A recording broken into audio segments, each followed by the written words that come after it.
밥을 4그릇씩 먹으면 어쩌자는 거야? 뚱뚱한 노비 사시오. 5양 해드리겠소. 5양이면 거저요. 깍두기도 같이 드시오. 고맙습니다. 많이 배고팠나 봐. 노비 주제에 3그릇 먹으면 어떡하는 거야? 괜히 사왔나?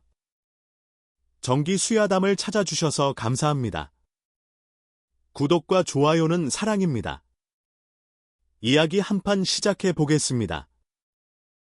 한양 종로 뒷골목에는 국밥집 한 채가 있었습니다. 간판에는 태순의 국밥이라고 적혀 있었는데 글씨는 베레 있었고 건물은 낡았으며 문짝은 삐걱거렸습니다. 국밥집 주인 태순은 27살이었는데 얼굴은 평범했고 몸은 건장했으며 성격은 투박했습니다. 태순은 어린 시절 부모를 잃었습니다. 10살 때 역병이 돌아 부모님이 모두 돌아가셨고 태순은 거리를 떠돌며 굶주렸습니다. 남의 집 뒷간에서 자고 버려진 밥을 주워 먹고 개한테 물릴 뻔도 했습니다. 배고픔이 얼마나 서러운지, 굶주림이 얼마나 무서운지 뼈저리게 알았습니다. 10년 후 먼 친척 할아버지가 태순을 불렀습니다. 할아버지는 작은 국밥집을 운영하고 있었는데 병이 들어 일할 수 없었고 대를 이을 사람도 없었습니다. 할아버지는 태순에게 국밥집을 물려주며 말했습니다. 사람은 밥 먹고 산다고, 배고픈 사람 배불리 먹이는 게 천직이라고. 그렇게 살아보라고 말했습니다. 태순은 국밥집을 물려받았습니다. 처음에는 열심히 했습니다. 새벽같이 일어나 사골을 구워 육수를 만들고 손님을 맞이하고 설거지를 했습니다. 하지만 문제가 있었습니다. 맛이 없었습니다. 태순은 요리 솜씨가 없었고 육수는 맹탕이었으며 고기는 질겼습니다. 손님들은 하나 둘 떠나갔습니다. 처음에는 하루 10명쯤 왔는데 반년이 지나자 하루 3명도 안 왔습니다.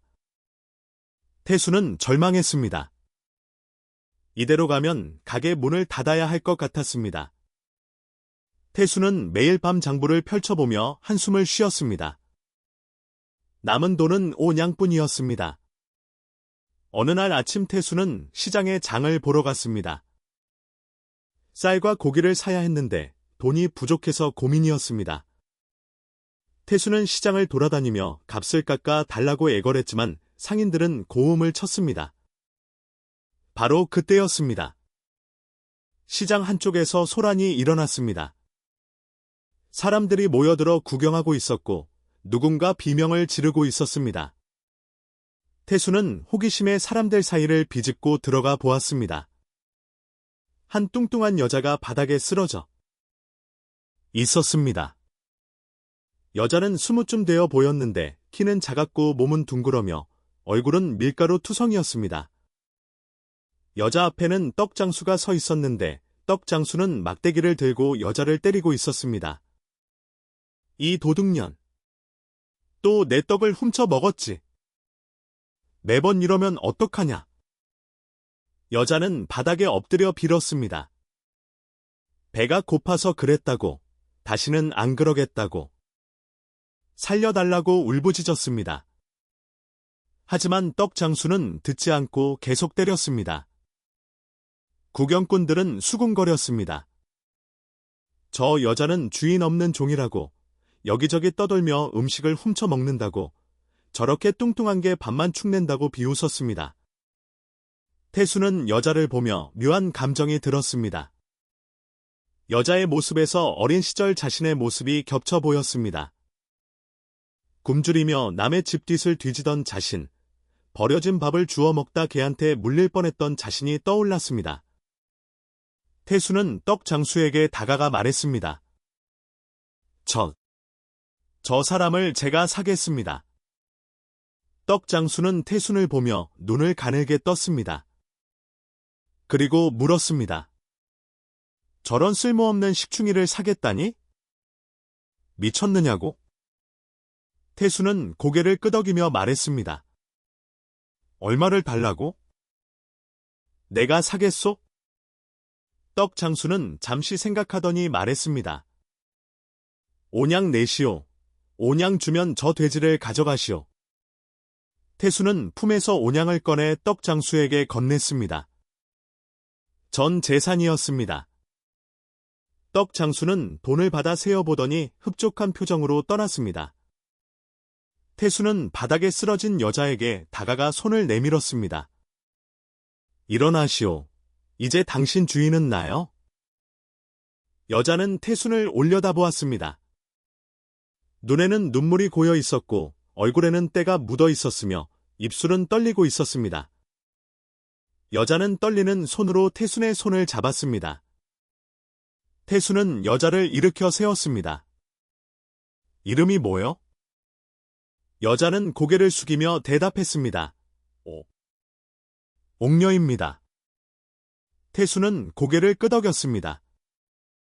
옥녀라니 뚱뚱한 몸에 어울리지 않는 이름이었지만 태수는 신경 쓰지 않았습니다. 태수는 옥녀에게 말했습니다. 집으로 가자고. 일할 곳을 줄 테니 걱정 말라고. 옥녀는 태순을 따라 국밥집으로 향했습니다. 길을 걷는 동안 옥녀는 태순을 힐끗힐끗 쳐다보았습니다. 저 사람은 왜 자신을 샀을까? 무슨 일을 시킬까? 혹시 때리지는 않을까 하는 걱정이 들었습니다. 하지만 태수는 아무 말도 하지 않고 묵묵히 걸었습니다. 국밥집에 도착했습니다. 옥녀는 낡은 건물을 보며 놀랐습니다. 생각보다 초라한 곳이었기 때문입니다. 태수는 옥녀를 안으로 안내하며 말했습니다. 여기가 내 가게라고. 국밥을 파는 곳이야. 옥녀는 여기서 일하면 된다고. 옥녀는 고개를 끄덕였습니다. 태수는 옥녀에게 방을 하나 내주었습니다. 작은 방이었지만 깨끗했고 이불도 있었으며 창문도 있었습니다. 옥녀는 평생 이렇게 좋은 방에서 자본 적이 없었습니다. 옥녀는 눈물을 흘리며 고맙다고 말했습니다. 태수는 옥녀에게 씻고 쉬라고 말했습니다. 그리고 저녁을 차려주겠다고 말했습니다. 옥녀는 고개를 숙이며 감사하다고 대답했습니다. 태수는 부엌으로 가서 밥을 지었습니다. 하지만 태수는 알지 못했습니다. 자신이 얼마나 큰 실수를 했는지 말입니다. 저녁 시간이 되었습니다. 태수는 밥상을 차려 옥녀에게 내밀었습니다. 밥 한 그릇과 김치, 그리고 된장국이 전부였습니다. 옥녀는 밥상을 받아들고 먹기 시작했습니다. 태수는 자기 밥을 먹으며 옥녀를 지켜보았습니다. 옥녀는 순식간에 밥그릇을 비웠습니다. 그리고 태순을 보며 말했습니다. 밥을 더 먹어도 되겠느냐고 조심스럽게 물었습니다. 태수는 고개를 끄덕이며 밥을 덜어 주었습니다. 옥녀는 두 번째 그릇도 순식간에 비웠습니다.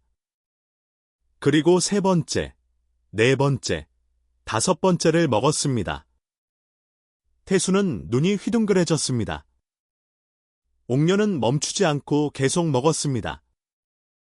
여섯 번째, 일곱 번째, 여덟 번째를 먹었습니다. 밥통이 거의 비어갈 때쯤 옥녀는 아홉 번째 그릇을 비우고 열 번째 그릇을 요청했습니다. 아이고, 주인님, 죄송합니다만 한 그릇만 더. 태수는 기가 막혔습니다. 열 그릇이라니.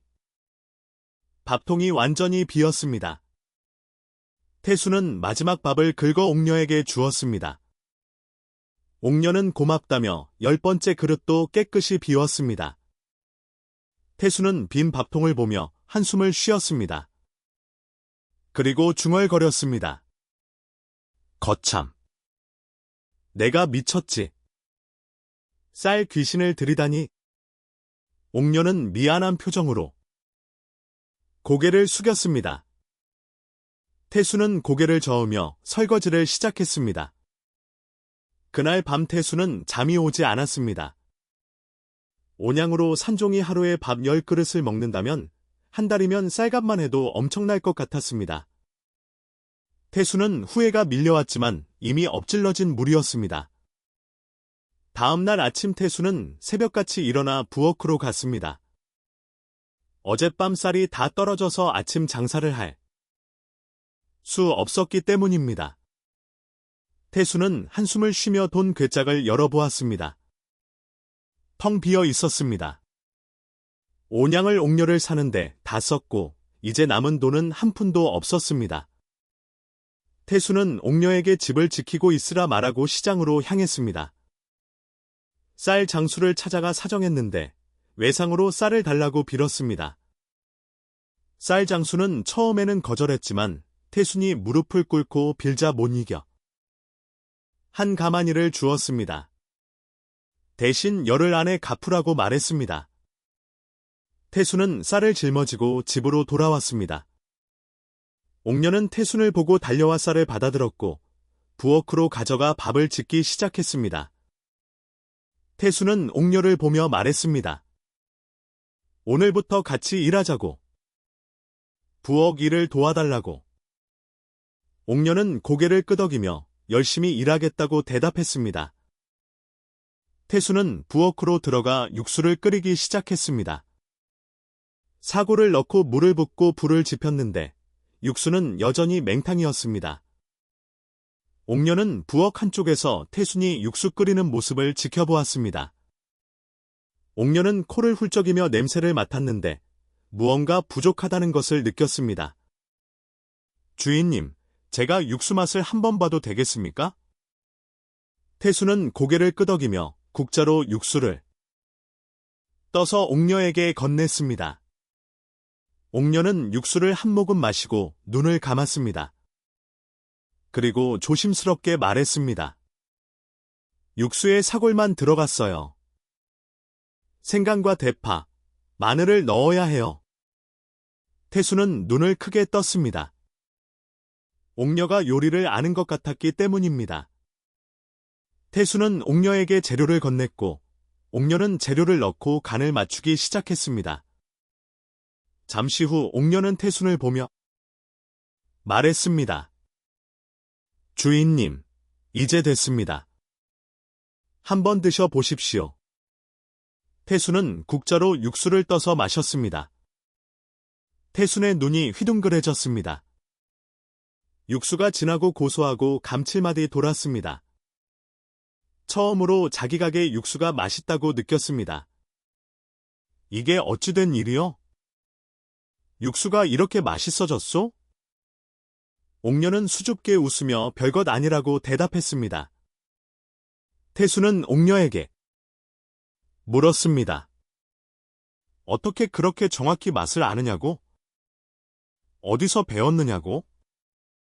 옥녀는 잠시 망설이다가 입을 열었습니다. 주인님, 저는 어릴 적부터 혀가 남달랐습니다. 음식을 먹으면 들어간 재료가 다 느껴집니다. 소금이 얼마나 들어갔는지, 간장이 얼마나 들어갔는지 다 알 수 있어요. 태수는 놀라운 표정으로 옥녀를 보았습니다. 그런 능력이 있다니 신기했습니다. 태수는 물었습니다. 그럼 왜 떡 장수한테 있었느냐고? 그 능력으로 요리를 했으면 좋았을 텐데 말이라고. 옥녀는 고개를 숙이며 천천히 이야기를 시작했습니다. 옥녀는 원래 한양의 큰 댁에서 일했어요. 주인은 최대감이라는 사람이었는데 한양에서 제일 가는 요리집을 운영했대요. 옥녀는 어릴 적부터 최대감 댁 부엌에서 일했고 뛰어난 미각으로 온갖 요리의 비법을 만들어냈습니다. 최대감은 제 재능을 착취했습니다. 3년 동안 모든 레시피를 뽑아냈어요. 육수, 양념, 고기 삶는 법. 비법이 완성되자 저는 필요 없어졌습니다. 옥녀는 눈물을 글썽이며 말을 이었습니다. 최대감은 옥녀가 다른 곳으로 가서 비법을 퍼뜨릴까봐 두려웠대요. 그래서 옥녀를 강제로 살찌웠어요. 2년 동안 하루 5끼를 먹이라고 명령했고 안 먹으면 매질을 했어요. 살이 찌자 최대감은 옥녀를 떡 장수한테 헐갑에 팔아버렸습니다. 떡 장수는 제 재능을 몰랐어요. 그저 힘쓸 일꾼으로만 생각했고 저는 떡을 나르고 청소를 하며 살았습니다. 하지만 배가 고팠고 몰래 떡을 훔쳐 먹다가 매를 맞았습니다. 태수는 옥녀의 이야기를 듣고 분노했습니다. 사람을 그렇게 대할 수 있단 말인가? 재능을 착취하고 버리다니. 태수는 옥녀의 어깨를 두드리며 말했습니다. 이제 괜찮아. 여기서는 아무도 당신을 괴롭히지 않을 것이요. 당신이 원하는 대로 요리하시오. 옥녀는 눈물을 흘리며 고맙다고 말했습니다. 태수는 생각했습니다. 온양으로 쌀 귀신을 샀다고 생각했는데 알고 보니 보물을 산 것 같다고. 그날부터 옥녀는 부엌을 맡았습니다. 옥녀의 손길이 다차 음식 맛이 달라졌는데 육수는 진해졌고 고기는 부드러워졌으며 간은 완벽했습니다. 하지만 손님이 없었습니다. 가게는 여전히 한산했고 하루에 2~3명만 왔으며 맛있어진 국밥을 아는 사람이 없었습니다. 옥녀는 태순을 보며 말했습니다. 조금만 기다리면 된다고. 맛있는 음식은 소문이 난다고. 태순은 고개를 끄덕이며 옥녀를 믿기로 했습니다. 며칠이 지났습니다. 어느 날 한 손님이 국밥을 먹고 감탄했습니다. 맛있다. 이렇게 맛있는 국밥은 처음이야. 소리쳤습니다. 그 손님은 다음날 친구를 데리고 왔고 친구는 또 다른 친구를 데리고 왔습니다. 소문이 퍼지기 시작했습니다. 일주일 후 가게는 손님으로 북적거리기 시작했습니다. 태수는 놀라며 옥녀를 보았습니다. 옥녀는 부엌에서 열심히 일하고 있었는데 얼굴에는 땀이 흘렀지만 웃고 있었습니다. 옥녀는 처음으로 자신의 재능을 제대로 쓸 수 있다는 것이 기뻤고 태순이 자신을 믿어준다는 것이 고마웠습니다. 태순은 생각했습니다. 온양이 아깝지 않다고. 옥녀를 산 것이 인생 최고의 선택이었다고. 한 달이 지났습니다. 태순의 국밥집은 이제 한양에서 소문난 집이 되었습니다. 아침마다 손님들이 줄을 섰고 점심때는 자리가 없어서 밖에서 기다려야 했으며 저녁에는 쌀이 떨어져 문을 닫을 정도였습니다. 태수는 바빴지만 행복했고 옥녀는 부엌에서 쉴 틈 없이 일했지만 웃고 있었습니다. 옥녀는 달라지고 있었습니다. 한 달 전만 해도 뚱뚱했던 몸이 조금씩 변하고 있었는데 살이 빠지기 시작한 것입니다. 하루 종일 부엌에서 서서 일하고 무거운 솥을 나르고 육수를 저고 고기를 삶았습니다. 땀을 흘리며 일하다 보니 자연스럽게 살이 빠졌고 얼굴에는 혈색이 돌기 시작했으며 눈빛도 밝아졌습니다. 태수는 옥녀의 변화를 알아챘습니다. 처음 만났을 때는 둥글고 무거워 보였는데 이제는 조금 날씬해졌고 움직임도 가벼워졌으며 무엇보다 자신감이 생긴 것 같았습니다. 태수는 옥녀를 보며 뿌듯했습니다. 옥녀가 행복해 보였기 때문입니다. 어느 날 새벽, 태수는 평소보다 일찍 일어나 부엌으로 갔습니다. 오늘은 손님이 많을 것 같아서 육수를 더 끓여야 했기 때문입니다. 부엌 문을 여는데 이미 불이 켜져 있었습니다. 옥녀가 먼저 와 있었습니다. 옥녀는 큰 솥 앞에 서서 육수를 저고 있었는데 땀이 이마에 맺혀 있었고 얼굴은 빨갛게 달아올라 있었으며 눈은 진지하게 육수를 지켜보고 있었습니다. 태수는 문 밖에서 옥녀를 지켜보았습니다. 옥녀는 국자로 육수를 떠서 맛을 보고 소금을 조금 넣고 다시 맛을 보고 고개를 끄덕였습니다. 태수는 부엌으로 들어가며 말했습니다. 아이고, 벌써 일어났소? 더 자도 되는데. 옥녀는 깜짝 놀라 뒤돌아보았습니다. 그리고 수줍게 웃으며 대답했습니다. 오늘 손님이 많을 것 같아서 미리 준비했다고요. 육수를 더 끓여야 해요.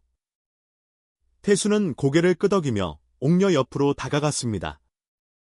수고가 만쏘하겠소. 두 사람은 나란히 서서 육수를 끓였습니다. 태수는 장작을 넣어 불을 지폈고 옥녀는 사고를 넣고 물을 부었으며 두 사람은 말없이 일했지만 편안했습니다. 새벽 공기는 차가웠고 부엌은 따뜻했으며 육수에서는 고소한 냄새가 났습니다. 잠시 후 옥녀는 큰 솥에서 끓는 육수를 작은 솥으로 옮기려 했습니다. 옥녀는 국자로 육수를 떠서 조심스럽게 옮겼는데 그때였습니다. 옥녀의 손이 뜨거운 솥자루에 닿았습니다. 아! 옥녀는 비명을 지르며 손을 움츠렸습니다.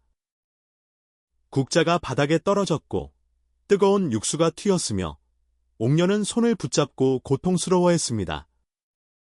태수는 깜짝 놀라 옥녀에게 달려갔습니다. 손 좀 보자. 태수는 옥녀의 손을 붙잡았습니다. 손가락이 빨갛게 부어 있었고 물집이 생기기 시작했으며 옥녀는 눈물을 글썽이고 있었습니다. 태수는 기겁하며 옥녀를 물동이로 끌고 갔습니다. 찬물에 담가야 해, 빨리. 태수는 옥녀의 손을 찬물에 담갔습니다. 옥녀는 찬물에 손을 담그고 안도의 한숨을 쉬었습니다. 하지만 여전히 아팠고 손가락은 붉게 부어 있었으며 눈물이 흘렀습니다. 태수는 옥녀의 손을 물에 담근 채 호주었습니다. 손이 재산인데 조심해야지. 너 다치면 가게 문 닫아야 해. 태순의 목소리는 걱정으로 가득했습니다. 태수는 진심으로 옥녀가 다칠까봐 두려웠는데 옥녀가 없으면 가게를 운영할 수 없다는 것도 있었지만 그보다는 옥녀가 아플까봐 걱정되었기 때문입니다. 옥녀는 태순의 얼굴을 보며 가슴이 두근거렸습니다. 태순은 옥녀의 손을 잡고 계속 찬물에 담그고 있었는데 태순의 손은 크고 따뜻했으며 옥녀의 손을 감싸고 있었습니다. 옥녀는 평생 이렇게 따뜻한 손길을 느껴본 적이 없었습니다. 최대감은 옥녀를 때렸고 떡장수는 옥녀를 무시했으며 아무도 옥녀를 걱정해주지 않았습니다. 하지만 태순은 달랐습니다.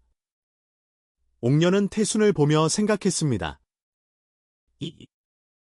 이 사람은 달라. 진심으로 자신을 걱정해주는 것 같아. 옥녀의 얼굴이 빨개졌습니다. 화상 때문인지 아니면 다른 이유인지 옥녀는 알 수 없었습니다. 잠시 후 태수는 옥녀의 손을 물에서 꺼냈습니다. 물집은 그대로 있었지만 부기는 조금 가라앉았습니다. 태수는 천을 가져와 옥녀의 손을 조심스럽게 감싸주었습니다. 오늘은 쉬시오. 내가 육수를 끓이겠소. 옥녀는 고개를 저었습니다. 손님이 많은데 어떻게 쉬느냐고. 자신은 괜찮다고. 하지만 태수는 단호했습니다. 손이 다쳤는데 일을 시킬 수 없다고. 오늘은 쉬라고. 옥녀는 태순의 단호한 표정을 보고 고개를 끄덕였습니다. 그날 태수는 혼자 육수를 끓이고 고기를 삶고 국밥을 팔았습니다. 옥녀는 부엌 한쪽에 앉아 태순을 도왔는데 재료를 다듬고 맛을 보고 조언을 해주었습니다.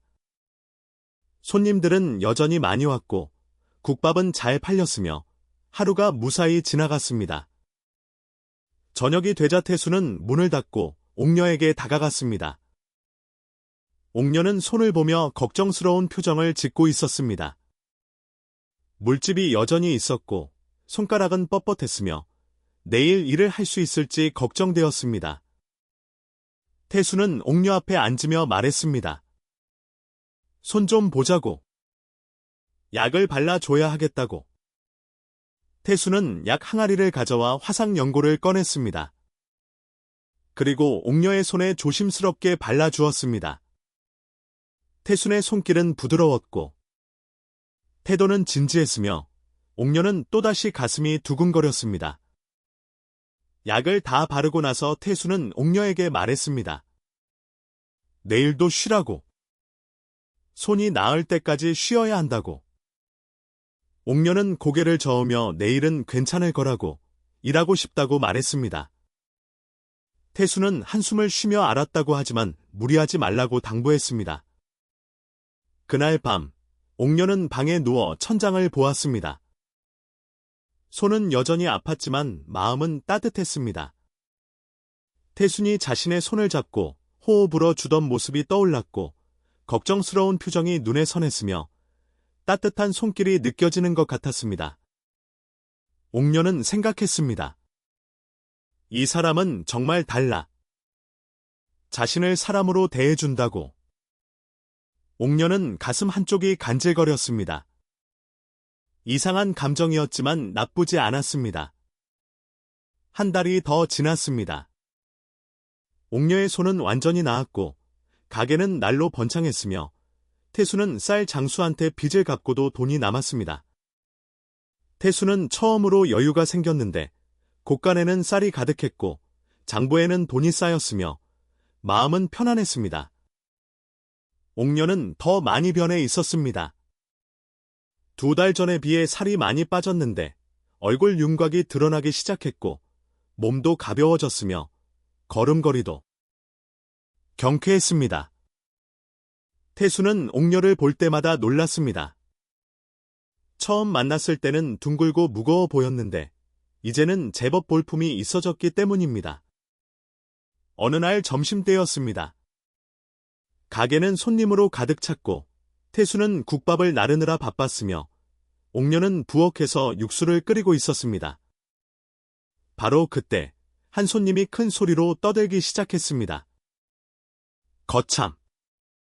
이게 무슨 냄새요? 돼지 냄새가 나는데. 손님은 40대쯤 되어 보이는 사내였는데 비단옷을 입고 있었고 얼굴은 오만했으며 목소리는 거만했습니다. 사내는 코를 찡그리며 주변을 둘러보았습니다. 다른 손님들은 수군거리기 시작했고 태수는 사내에게 다가갔습니다. 손님, 무슨 일이십니까? 사내는 태순을 보며 비웃었습니다. 이 집 주방장이 누구요? 어디서 돼지 냄새가 나는 것 같은데. 주방장이 돼지 아니요? 태수는 얼굴이 굳었습니다. 사내가 옥녀를 모욕하고 있다는 것을 알았기 때문입니다. 태수는 침착하게 대답했습니다. 저희 주방장은 훌륭한 분이라고. 손님이 먹는 국밥도 주방장이 만든 거라고. 사내는 코웃음을 쳤습니다. 그리고 큰 소리로 말했습니다. 주방장을 나오게 하라고. 얼굴 좀 보자고. 소리쳤습니다. 다른 손님들은 불편한 표정을 지었지만 아무도 말리지 않았습니다. 태수는 고민했습니다. 옥녀를 부를까? 아니면 사내를 내쫓을까? 하고 말입니다. 바로 그때 옥녀가 부엌에서 나왔습니다. 옥녀는 손에 국자를 들고 있었는데 얼굴에는 땀이 맺혀 있었고 앞치마는 더러웠으며 눈빛은 조심스러웠습니다. 옥녀는 사내를 보며 고개를 숙였습니다. 사내는 옥녀를 보고 비웃었습니다. 역시 돼지였구만. 저런 것이 주방장이라니, 입맛 떨어지게. 사내는 자기 앞에 있던 국밥 그릇을 집어들었습니다. 그리고 옥녀에게 던졌습니다. 뜨거운 국물이 옥녀의 옷에 튀었고 고기 조각이 바닥에 떨어졌으며 옥녀는 비명을 지르며 뒤로 물러났습니다. 태수는 눈이 뒤집혔습니다. 태수는 사내에게 달려가 멱살을 잡았습니다. 그리고 큰 소리로 외쳤습니다. 내 가게 주방장한테 함부로 하지 마시오. 이 사람 손맛으로 당신이 배부른 거요. 사내는 놀라 비틀거렸습니다. 태수는 사내를 끌고 가게 밖으로 나갔습니다. 그리고 사내를 길바닥에 내동댕이 쳤습니다. 사내는 바닥에 나굴며 소리쳤습니다. 이게 무슨 짓이냐? 손님한테 이럴 수 있느냐고. 태수는 사내를 내려다보며 말했습니다. 당신 같은 건 손님이 아니요. 다시는 오지 마시오. 사내는 일어나 옷을 털며 욕을 퍼부었습니다. 하지만 태수는 꿈쩍하지 않았고 사내는 결국 투덜거리며 떠났습니다. 가게 안의 손님들은 박수를 쳤고 어떤 손님은 잘했다고 소리쳤으며 분위기가 달아올랐습니다. 태수는 가게 안으로 돌아와 옥녀에게 다가갔습니다. 옥녀는 옷에 묻은 국물을 닦아내고 있었는데 손은 떨리고 있었고 눈에는 눈물이 고여 있었으며 얼굴은 창백했습니다. 태수는 옥녀의 어깨를 두드리며 말했습니다. 괜찮아. 다친 데는 없소? 옥녀는 고개를 저으며 괜찮다고 대답했습니다. 하지만 목소리는 떨렸고 눈물이 흘렀습니다. 태수는 옥녀를 보며 안타까웠습니다. 옥녀가 이렇게 모욕당하는 것을 보니 가슴이 아팠기 때문입니다. 태수는 옥녀에게 말했습니다. 오늘은 일찍 끝내자고. 옥녀는 쉬어야 한다고. 옥녀는 고개를 끄덕이며 부엌으로 돌아갔습니다. 하지만 옥녀의 뒷모습은 쓸쓸해 보였고 어깨는 축 처져 있었으며 태수는 마음이 무거웠습니다. 그날 저녁, 가게 문을 닫은 후 태수는 혼자 나가 시장으로 향했습니다. 시장은 이미 어두웠고 대부분의 가게는 문을 닫았지만 신발 가게 하나가 아직 불을 밝히고 있었습니다. 태수는 신발 가게로 들어갔습니다. 신발 가게 주인은 노인이었는데 태수를 보고 반갑게 맞이했습니다. 태수는 주인에게 말했습니다. 여자 신발을 사고 싶다고. 크기가 좀 큰 걸로 달라고. 주인은 고개를 끄덕이며 신발 몇 켤레를 꺼내 보여줬습니다. 태수는 신발들을 보며 고민했습니다. 그러다 한 켤레가 눈에 들어왔습니다. 연분홍 꽃신이었는데 크기는 넉넉했고 꽃무늬가 수놓아져 있었으며 예뻤습니다. 태수는 그 꽃신을 집어들고 물었습니다. 이거 얼마요? 주인은 대답했습니다. 1냥이라고. 태수는 비싸다고 생각했지만 옥녀를 위한 거라고 생각하니 아깝지 않았습니다. 태수는 돈을 내고 꽃신을 샀습니다. 주인은 꽃신을 보자기에 싸서 태순에게 건넸습니다. 태수는 꽃신을 들고 집으로 돌아왔습니다. 옥녀는 방에 있었는데 문 밖에서 낮은 소리가 들렸습니다. 울고 있는 것 같았습니다. 태수는 문을 두드렸습니다. 옥녀, 나요. 잠깐 나오시오. 옥녀는 잠시 후 문을 열었습니다. 눈이 빨갛게 부어 있었고 얼굴에는 눈물 자국이 남아 있었으며 표정은 의기소침했습니다. 태수는 옥녀를 보며 마음이 아팠습니다. 태수는 보자기를 옥녀에게 건넸습니다. 이거 당신 드리려고 샀소. 옥녀는 의아한 표정으로 보자기를 받았습니다. 그리고 천천히 풀어보았습니다. 안에는 연분홍 꽃신이 들어 있었습니다. 옥녀는 눈을 크게 떴습니다. 이게... 태수는 수줍게 웃으며 말했습니다.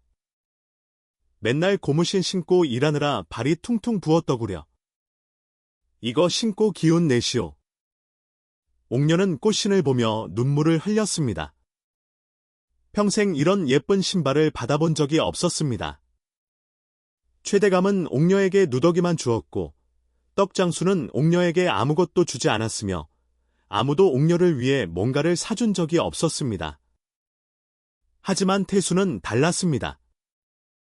옥녀는 꽃신을 꼭 안으며 말했습니다. 주인님, 고맙습니다. 정말 고맙습니다. 태수는 손을 휘저으며 별것 아니라고 그냥 신으라고 말했습니다. 하지만 옥녀는 알았습니다.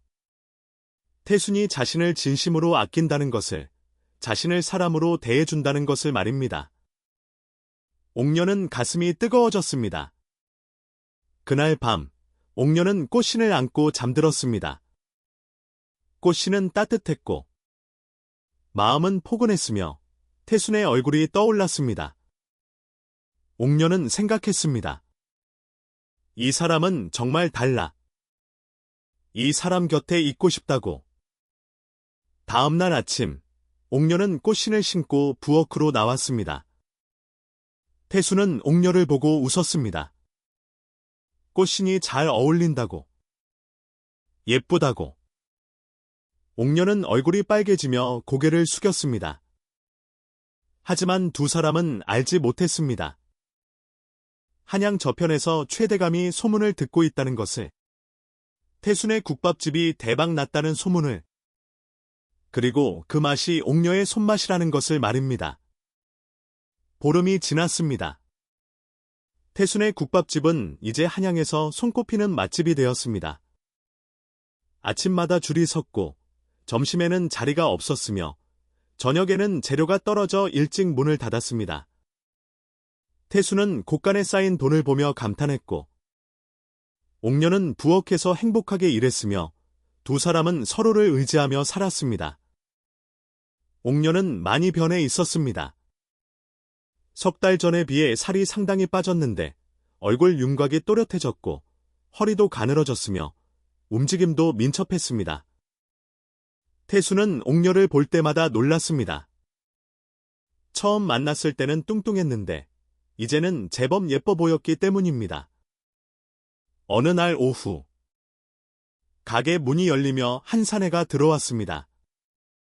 사내는 50대쯤 되어 보였는데 비단 도포를 입고 있었고 얼굴은 살쪘으며 눈빛은 교활했습니다. 사내는 가게 안을 둘러보며 코를 훌쩍였습니다. 그리고 자리에 앉아 국밥을 주문했습니다. 태수는 국밥을 내왔고 사내는 한 숟가락 떠서 입에 넣었습니다. 사내의 얼굴이 변했습니다. 눈을 크게 뜨고 다시 한 숟가락 떠서 먹고 고개를 끄덕였습니다.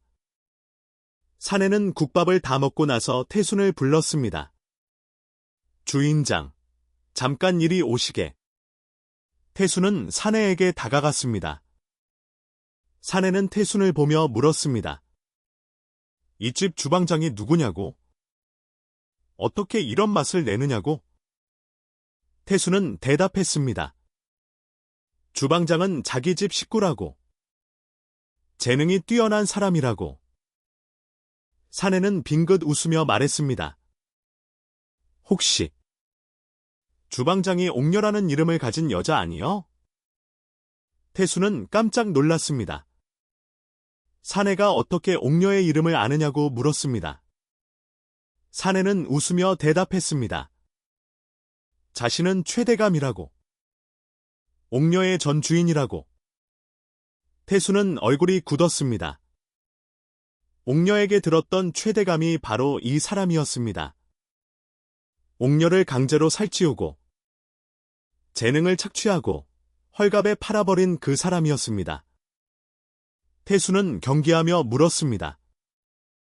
무슨 일로 왔느냐고? 최대감은 여유로운 표정으로 대답했습니다. 옥녀를 보러 왔다고. 오랜만에 얼굴 좀 보고 싶다고. 태수는 거절했습니다. 옥녀는 지금 바쁘다고. 손님을 만날 수 없다고. 하지만 최대감은 포기하지 않았습니다. 최대감은 품에서 돈 주머니를 꺼내 탁자 위에 놓았습니다. 돈 주머니는 묵직했고 엽전 소리가 딸그락거렸으며 태수는 돈 주머니를 보았습니다.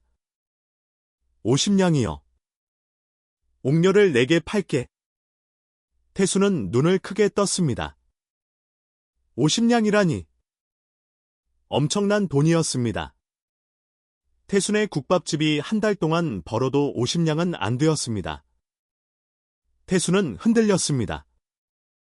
50냥이면 가게를 크게 확장할 수 있고 더 좋은 재료를 살 수 있으며 편하게 살 수 있었습니다.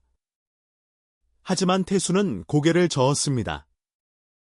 돈보다 중요한 게 있다고. 옥녀는 팔 수 없다고. 최대감은 코웃음을 쳤습니다. 왜 안 파느냐고? 50냥이면 큰 돈인데 말이라고 물었습니다. 태수는 대답했습니다. 옥녀는 내 식구요. 식구를 파는 건 사람이 할 짓이 아니요.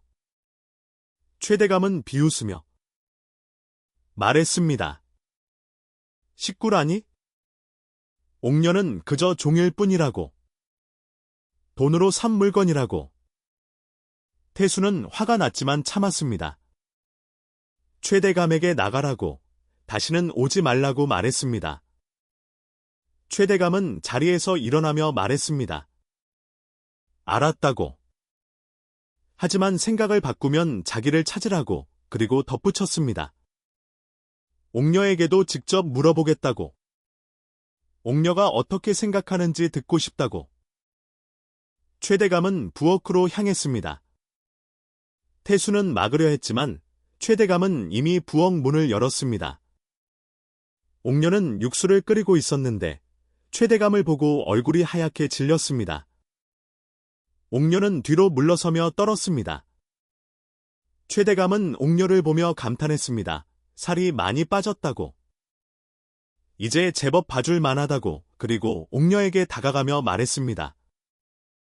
옥녀야, 나한테 돌아오지 않겠느냐? 내가 너를 잘 대우해주마. 비단 옷도 입히고 편하게 해주고 돈도 주겠다. 옥녀는 고개를 저었습니다.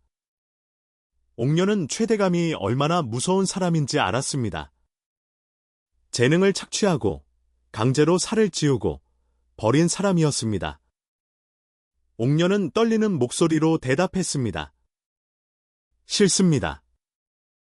저는 여기가 좋습니다. 최대감은 눈을 가늘게 뜨며 물었습니다. 여기가 뭐가 좋으냐고?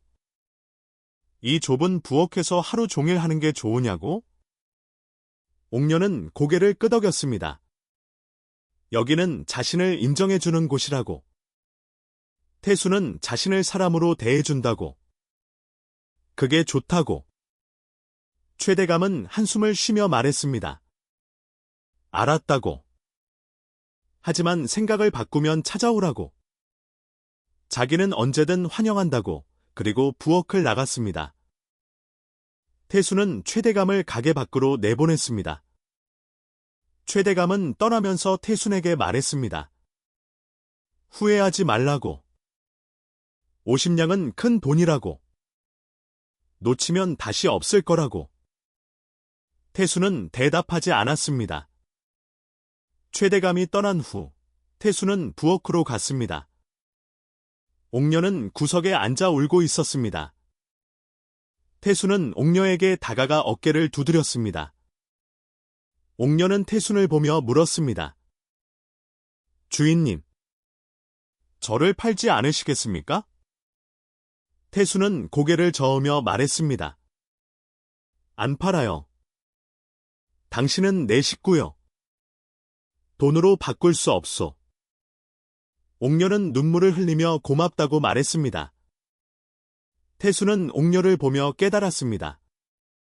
자신이 옥녀를 단순히 주방장으로만 생각하는 게 아니라는 것을, 옥녀가 없으면 안 된다는 것을, 옥녀를 아낀다는 것을 말입니다. 그날 저녁, 태수는 옥녀와 함께 저녁을 먹었습니다. 태수는 밥을 먹다가 옥녀를 보았습니다. 옥녀는 밥을 먹으며 눈치를 보고 있었는데 밥그릇이 비어 있었지만 더 달라고 하지 못하는 것 같았습니다. 태수는 자기 밥그릇을 옥녀에게 밀어 주었습니다. 더 먹으시오. 배고프면 서럽지 않소? 옥녀는 태순을 보며 눈물을 글썽였습니다. 처음 만난 날 태순이 했던 말이었습니다. 배고프면 서럽다고. 먹고 죽은 귀신이 때깔도 좋다고 말했던 그 말이었습니다. 옥녀는 그때 태순이 다르다는 것을 느꼈고 지금도 여전히 그렇다는 것을 알았습니다. 옥녀는 밥그릇을 받아들고 먹었습니다. 태순은 옥녀를 보며 미소 지었습니다. 두 사람은 말없이 밥을 먹었지만 마음은 통하고 있었습니다. 사흘이 지났습니다.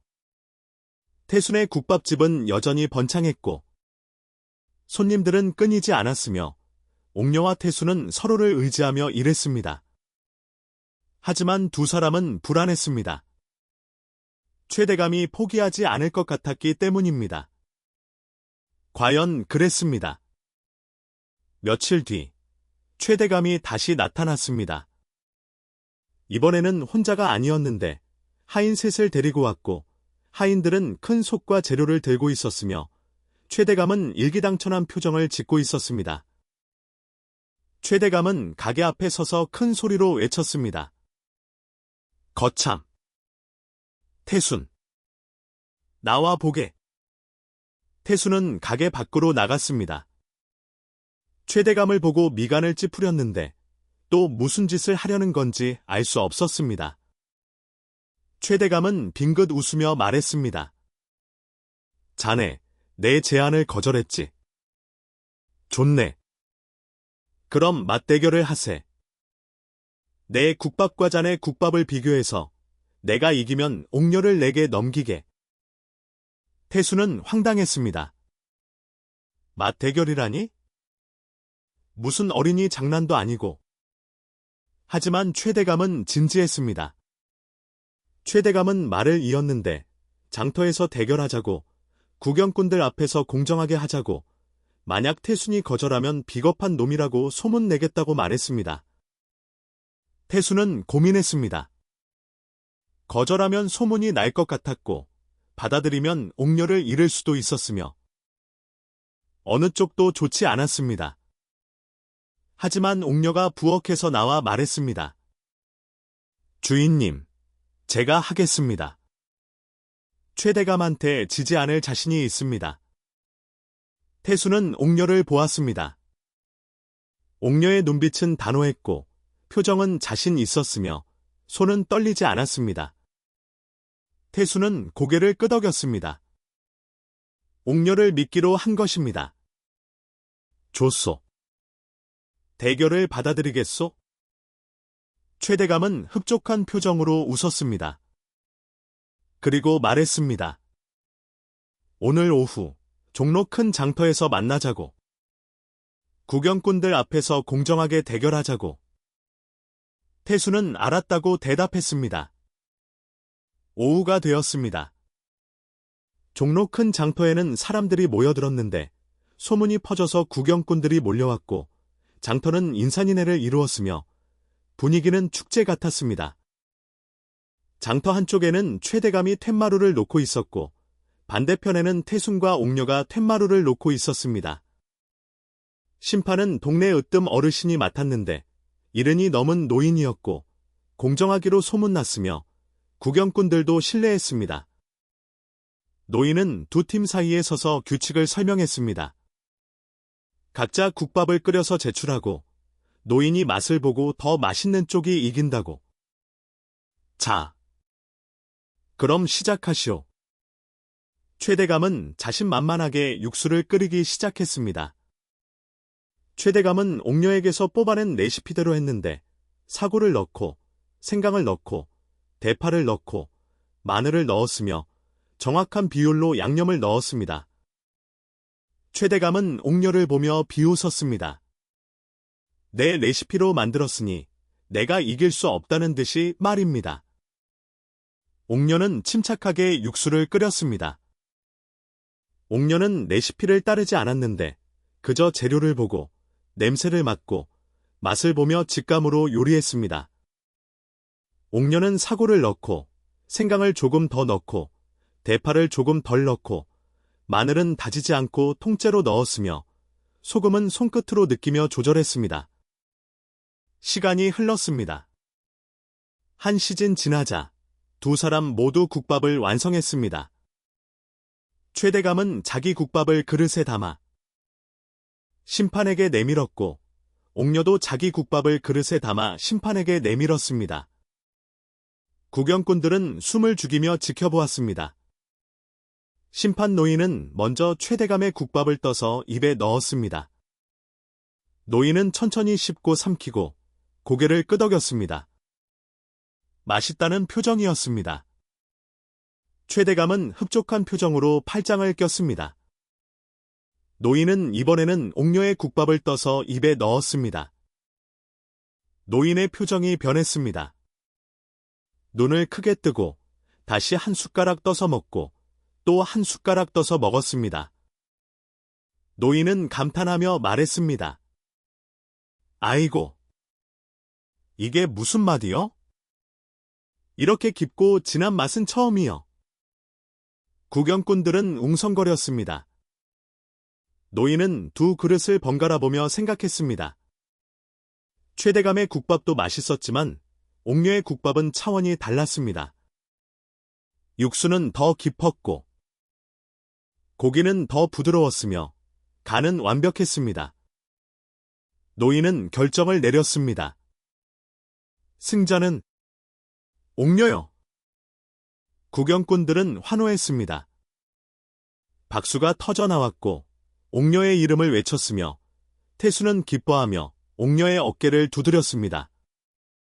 옥녀는 눈물을 흘리며 웃었습니다.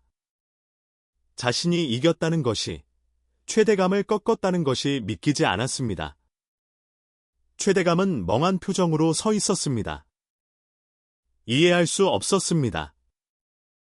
옥녀의 레시피대로 만들었는데 왜 졌는지 알 수 없었습니다. 최대감은 옥녀에게 다가가 물었습니다. 어찌 된 일이냐? 내가 내 레시피대로 만들었는데 왜 내가 졌느냐? 옥녀는 최대감을 보며 침착하게 대답했습니다. 대감님, 레시피는 껍데기일 뿐입니다. 진짜 요리는 재료를 느끼고 맛을 보고 마음을 담는 것입니다. 대감님은 레시피만 따라했지 요리를 하지 않으셨습니다. 최대감은 할 말을 잃었습니다. 옥녀의 말이 맞았습니다. 최대감은 레시피만 알면 된다고 생각했는데 알고 보니 옥녀의 혀, 옥녀의 감각, 옥녀의 마음이 핵심이었습니다. 레시피는 그저 참고일 뿐이었고 진짜 요리는 옥녀만 할 수 있었습니다. 최대감은 고개를 떨구고 장터를 떠났습니다. 하인들이 소들 들고 따라갔고 구경꾼들은 비웃으며 최대감을 보냈습니다. 최대감은 완전히 패배했습니다. 태수는 옥녀를 안아주며 말했습니다. 잘했다고. 자랑스럽다고. 옥녀는 태순의 품에서 울었습니다. 기쁨의 눈물이었습니다. 옥녀는 생각했습니다. 드디어 최대감의 그림자에서 벗어났다고. 이제 자유롭다고. 구경꾼들은 태순의 국밥집으로 몰려갔습니다. 모두 옥녀의 국밥을 먹고 싶어 했고 가게는 그 어느 때보다 북적거렸으며 태순과 옥녀는 행복하게 손님을 맞이했습니다. 그날 밤 가게 문을 닫고 나서 태순은 옥녀에게 말했습니다. 수고했다고. 이제 편히 쉬라고. 옥녀는 고개를 끄덕이며 방으로 들어갔습니다. 하지만 잠이 오지 않았습니다. 가슴이 두근거렸고 태순의 얼굴이 떠올랐으며 묘한 감정이 밀려왔습니다. 태순도 잠이 오지 않았습니다. 태순은 대청에 앉아 달을 보며 생각했습니다. 옥녀가 없으면 안 된다는 것을, 옥녀를 평생 곁에 두고 싶다는 것을, 옥녀를 사랑한다는 것을 말입니다. 맞대결이 끝나고 일주일이 지났습니다. 태순의 국밥집은 이제 한양에서 제일 가는 맛집이 되었는데 아침마다 줄이 길게 늘어섰고 점심에는 자리를 잡으려고 사람들이 다투었으며 저녁에는 재료가 떨어져 일찍 문을 닫을 정도였습니다. 태순과 옥녀는 바빴지만 행복했고 돈은 쌓였으며 미래는 밝아 보였습니다. 옥녀는 완전히 변해 있었습니다. 넉 달 전 처음 만났을 때와는 비교할 수 없을 정도로 달랐는데 살이 많이 빠져서 얼굴은 갸름해졌고 허리는 잘록해졌으며 걸음걸이는 경쾌했습니다. 무엇보다 눈빛이 달랐습니다. 예전에는 두려움으로 가득했는데 이제는 자신감으로 빛났고 웃음도 많아졌으며 행복해 보였습니다. 태수는 옥녀를 볼 때마다 가슴이 두근거렸습니다.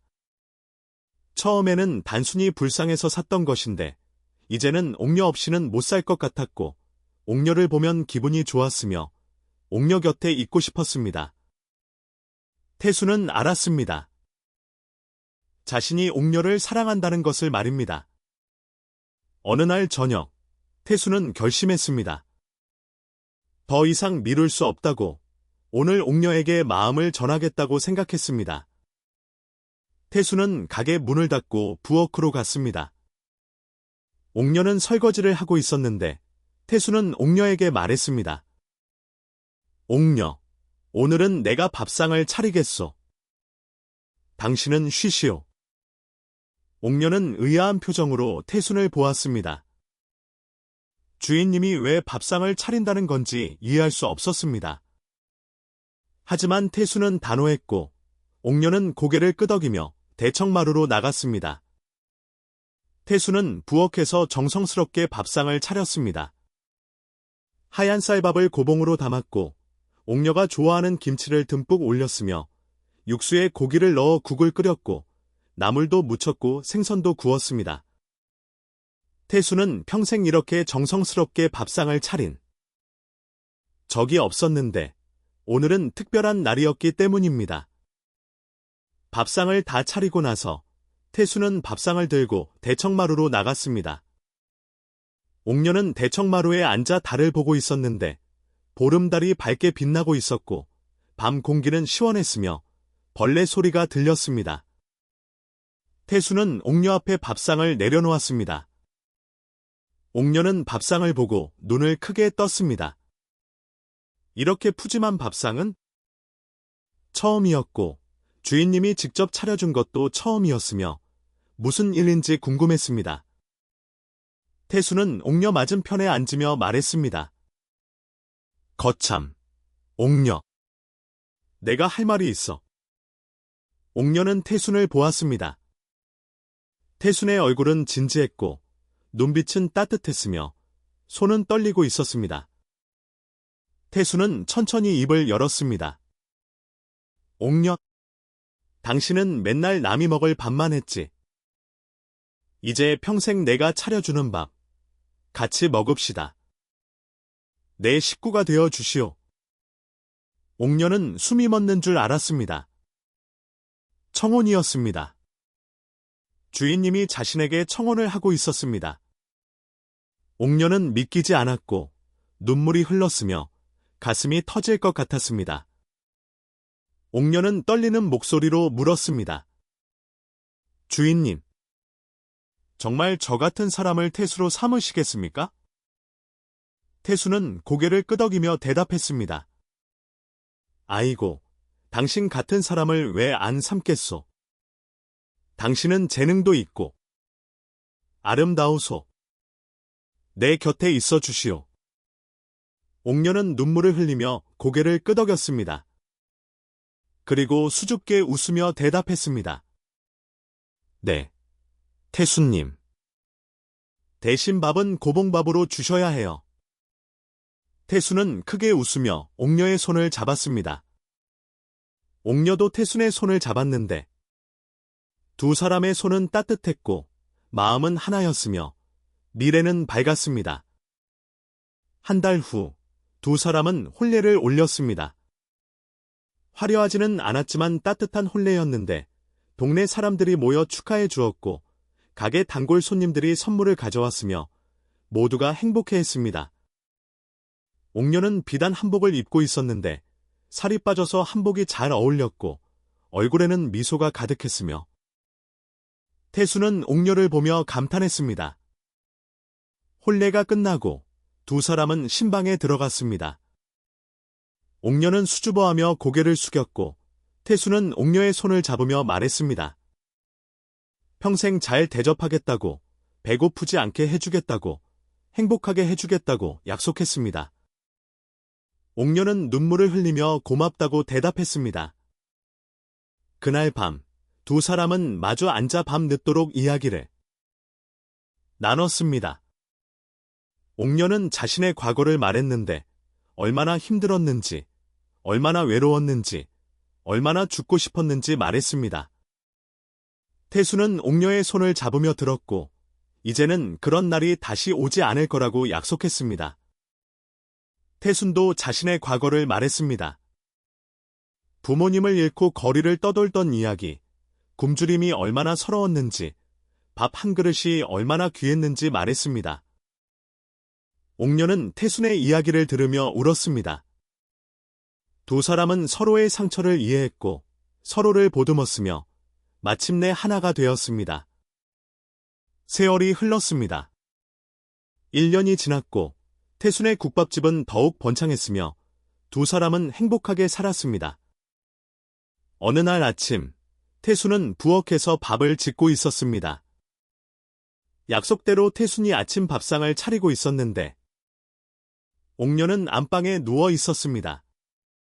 태순은 밥상을 들고 안방으로 들어갔습니다. 옥녀는 이불을 덮고 누워 있었는데 배가 불룩하게 나와 있었습니다. 옥녀는 임신 중이었습니다. 태순은 밥상을 내려놓으며 물었습니다. 어디 불편한 데는 없느냐고? 뭐 먹고 싶은 거 있느냐고? 옥녀는 웃으며 대답했습니다. 괜찮다고. 그저 배가 고프다고. 태순은 웃으며 밥그릇을 옥녀에게 건넸습니다. 고봉밥이었습니다. 옥녀는 밥그릇을 받아들고 먹기 시작했습니다. 태순은 옥녀 옆에 앉아 함께 밥을 먹었습니다. 두 사람은 나란히 앉아 밥을 먹었는데 말은 없었지만 행복했고 고요했지만 따뜻했으며 평범했지만 완벽했습니다. 태순은 생각했습니다. 온양으로 이런 행복을 샀다고. 인생에서 최고의 선택이었다고. 옥녀도 생각했습니다. 뚱뚱하다고 비웃던 사람들이 많았지만 태순은 자신의 마음을 봐줬다고, 재능을 알아봐줬다고, 사랑해줬다고. 옥녀는 태순의 손을 잡으며 속으로 다짐했습니다. 평생 이 사람 곁을 지키겠다고, 맛있는 밥을 해주겠다고, 행복하게 살겠다고. 참으로 신기한 일이지 않습니까? 시장에서 밥 훔쳐먹던 뚱뚱한 여종 하나가 알고 보니 천재 요리사였고 그 여종을 산 가난한 국밥집 주인은 알고 보니 진심으로 사람을 대할 줄 아는 따뜻한 사람이었습니다. 세상 사람들은 말합니다. 겉모습이 중요하다고, 뚱뚱한 사람은 쓸모없다고, 돈이 제일이라고 말합니다. 하지만 이 이야기는 그 반대를 보여줍니다.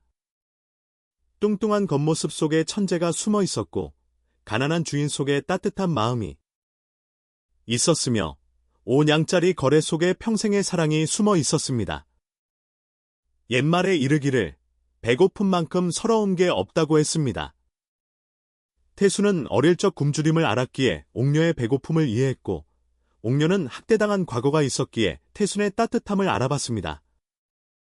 두 사람은 서로의 상처를 이해했고 서로를 보듬었으며 마침내 하나가 되었습니다. 또한 이 이야기는 진심의 가치를 보여줍니다. 최대감은 레시피만 있으면 된다고 생각했지만 알고 보니 요리는 마음이었습니다.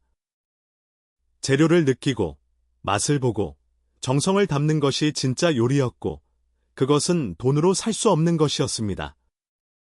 태순도 마찬가지였습니다.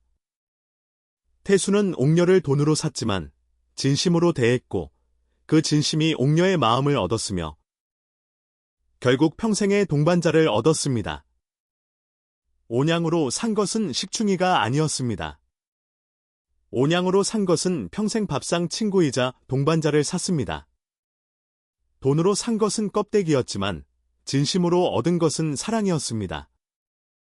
겉모습으로 사람을 판단하지 말고 마음을 보라는 교훈을 이 이야기는 우리에게 전해줍니다. 오늘의 이야기 여기서 마칩니다.